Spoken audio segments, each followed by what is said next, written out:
यूदस के विश्वासघात का संकेत। यह कहते कहते ईसा का मन व्याकुल हो उठा और उन्होंने कहा, मैं तुम लोगों से यह कहता हूँ, तुम में से ही एक मुझे पकड़वा देगा।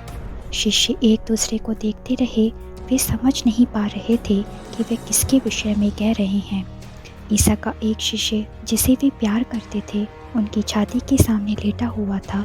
सिमोन पेतरुस ने उससे इशारे से यह कहा, पूछो तो वे किसके विषय में कह रहे हैं।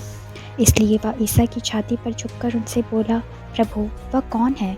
ईसा ने उत्तर दिया, मैं जिसे रोटी का टुकड़ा थाली में डुबो कर दूंगा वही है। और उन्होंने रोटी डुबोकर सिमोन इस्करियोती के पुत्र यूदस को दी। यूदस ने उसे ले लिया और शैतान उसमें घुस गया। तब ईसा ने उससे कहा, तुम्हें जो करना है वह जल्दी करो। भोजन करने वालों में कोई नहीं समझ पाया कि ईसा ने उससे यह क्यों कहा। यूदस के पास थैली थी, इसलिए कुछ लोग यह समझते थे कि ईसा ने उससे यह कहा होगा कि हमें पर्व के लिए जो कुछ चाहिए वह खरीदना या गरीबों को कुछ दान देना। टुकड़ा लेकर यूदस तुरंत बाहर चला गया। उस समय रात हो चली थी। यूदस के चले जाने के बाद ईसा ने कहा, अब मानव पुत्र महिमान्वित हुआ और उसके द्वारा ईश्वर की महिमा प्रकट हुई। यदि उसके द्वारा ईश्वर की महिमा प्रकट हुई तो ईश्वर भी उसे अपने यहाँ महिमान्वित करेगा और वह शीघ्र ही उसे महिमान्वित करेगा।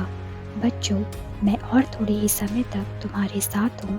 तुम मुझे ढूंढोगे और मैंने यहूदियों से जो कहा था अब तुमसे भी वही कहता हूँ। मैं जहाँ जा रहा हूँ वहाँ तुम नहीं आ सकते। सिमोन पेतरुस ने उनसे कहा, प्रभु आप कहाँ जा रहे हैं। ईसा ने उसे उत्तर दिया, मैं जहाँ जा रहा हूँ वहाँ तुम इस समय मेरे पीछे नहीं आ सकते, तुम वहाँ बाद में आओगे। पेतरुस ने उनसे कहा, प्रभु मैं इस समय आपके पीछे क्यों नहीं आ सकता, मैं आपके लिए अपने प्राण दे दूंगा। ईसा ने उत्तर दिया, तुम मेरे लिए अपने प्राण दोगे। मैं तुमसे यह कहता हूँ, मुर्गे के बांग देने से पहले ही तुम मुझे 3 बार अस्वीकार करोगे।